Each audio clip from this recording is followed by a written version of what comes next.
Que a era vitoriana foi marcada pelo avanço da tecnologia e do capitalismo, todo mundo sabe, mas o que pouca gente sabe é que também foi uma era marcada pelo avanço do espiritismo. Senhoras e senhores, bem-vindos ao canal Story Tour. Eu sou o professor Danilo e hoje vamos destrinchar a história das sessões espíritas na era vitoriana.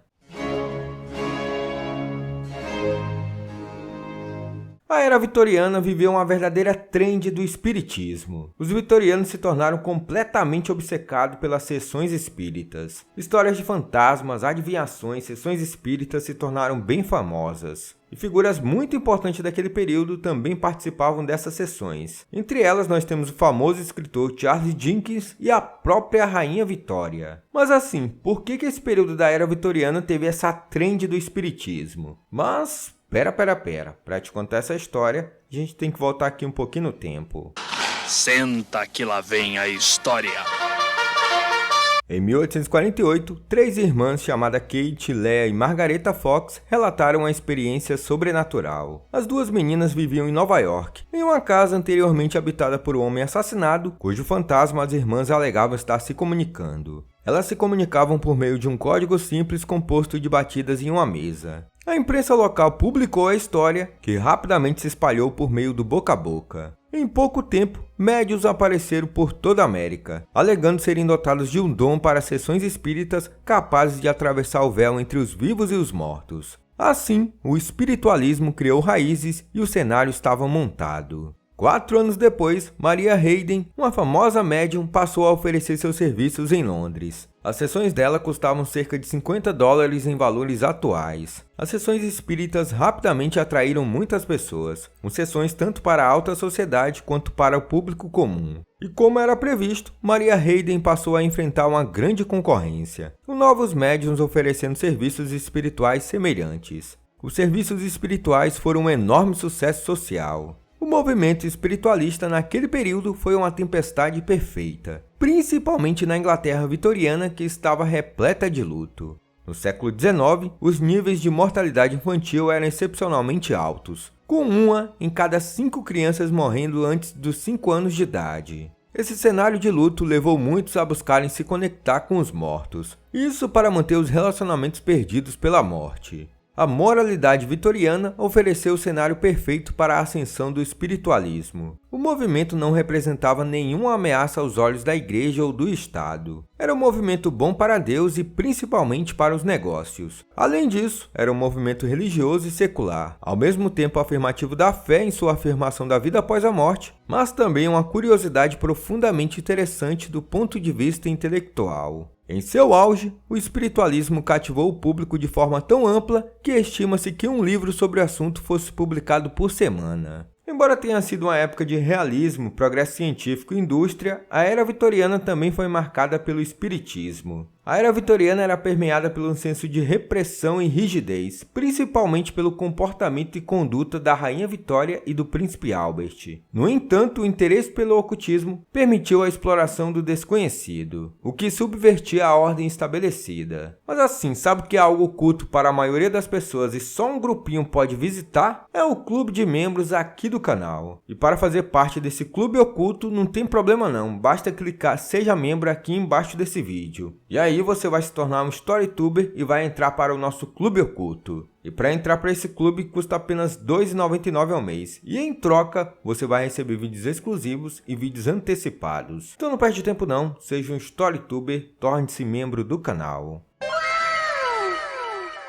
O charme do espiritualismo residia na ausência de discriminação. A amplitude da sociedade permitiu o envolvimento de todos. A Revolução Industrial empurrou as pessoas para cidades, minas e fábricas, criando comunidades operárias no centro das cidades, prontas para acolher o escapismo das exigências diárias da vida profissional. Enquanto isso, famílias abastadas tinham condições de arcar com encontros particulares com médiuns, que facilitavam a conexão com o ente querido perdido. Médiuns itinerantes levavam provas tangíveis do espiritismo para mais perto das massas. Clientes curiosos não precisavam viajar muito para buscar experiências espirituais. O circuito de palestras oferecia acesso com ingressos e sessões espíritas onde médiuns compartilhavam suas habilidades de comunicação com os mortos. Com o mundo espiritual presente nas mentes dos vivos, não demorou muito para que o espiritualismo fosse monetizado por empresários inteligentes e experientes. Tabuleiro Ouija, bolas de cristal e mesas móveis eram ferramentas populares nas sessões espíritas. O tabuleiro Ouija dava poder aos mortos, que podiam soletrar mensagens da vida após a morte. Médiuns videntes extraíam narrativas a partir de imagens que apareciam nas nuvens dentro de uma bola de cristal. Durante uma sessão espírita, a mesa a qual os clientes estavam sentados podia se mover sem aviso prévio. Mas tinham aqueles que tinham que ver para crer. Dessa forma, a fotografia de espírito surgiu nos Estados Unidos em 1861.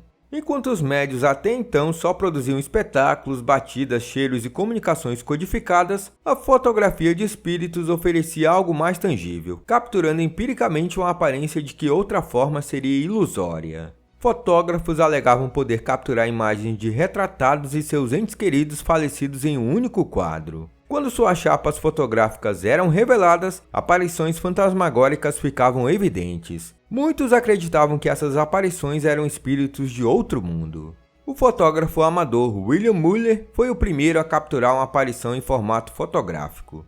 No início da década de 1860, William foi lá e tirou um autorretrato. Mas após revelar a imagem, ele descobriu que não era a única figura na imagem. Junto a ele estava a silhueta fantasmagórica do primo dele. E detalhe, esse primo já estava morto há muito tempo. William era empreendedor, e seus serviços como fotógrafo de espíritos tornaram-se populares e lucrativos. No entanto, é provável que ele tenha criado essas fotos de espíritos colocando uma placa de vidro com a imagem do morto em frente à câmera. William foi denunciado por enganar o povo, foi a julgamento, mas no fim foi absolvido. As provas materiais do espiritualismo eram, na melhor das hipóteses, inconsistentes. Fraudadores e golpistas persistiram, mas as pessoas continuavam acreditando. Esse pessoal aí do passado que cai nesses golpes aí, que claramente é um golpe, a gente não consegue entender, né? Ainda bem que hoje em dia não existe mais isso, o pessoal quase não cai em golpe. Mas enfim, né?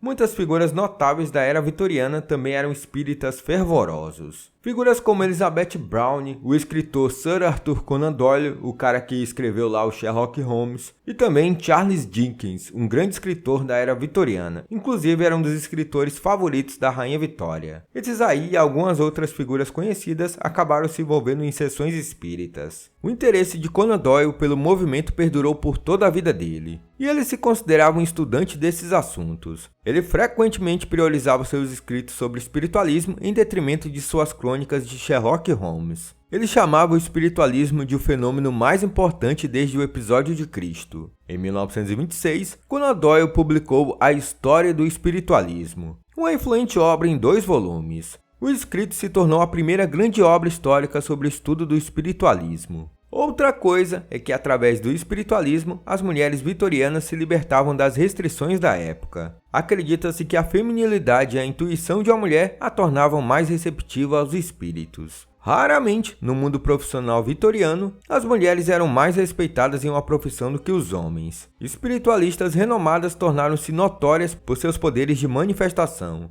Elas invocavam espíritos sedutores que tocavam e até beijavam as pessoas presentes. Sendo um espaço onde as mulheres podiam prosperar, o espiritismo naturalmente atraiu mulheres fanáticas. Aliás, a fã mais famosa do espiritismo naquele período foi a própria Rainha Vitória. Junto com o príncipe Albert, a Rainha Vitória participou de muitas sessões espíritas. Após a morte de Albert em 1861, Vitória estava cada vez mais ansiosa para se comunicar com os mortos. Em Birmingham, uma sessão espírita familiar teria resultado no aparecimento do fantasma de Albert. Ele levou uma mensagem para a Rainha Vitória, e dizem que o espírito mencionou um apelido que só Albert conhecia. O editor de jornal estava presente na sessão espírita e assim a história se espalhou rapidamente por Londres. A rainha soube disso e convidou 2 de seus cortesãos para a sessão seguinte. Sob ordens estritas de não revelarem suas identidades, os cortesãos visitaram a seguinte reunião espírita da família Lee. Nessa sessão, o filho de 13 anos dos Lee começou a falar com a voz do príncipe Albert. Ele se dirigiu aos 2 cortesãos, discutindo detalhes que somente Albert saberia. Eles relataram tudo à rainha, que pediu aos Lee que realizassem uma sessão espírita no castelo de Windsor. E de fato, Albert foi novamente chamado e compareceu diante de sua rainha. A Rainha Vitória contratou uma médium residente que por 30 anos a auxiliou em seus esforços espiritualistas.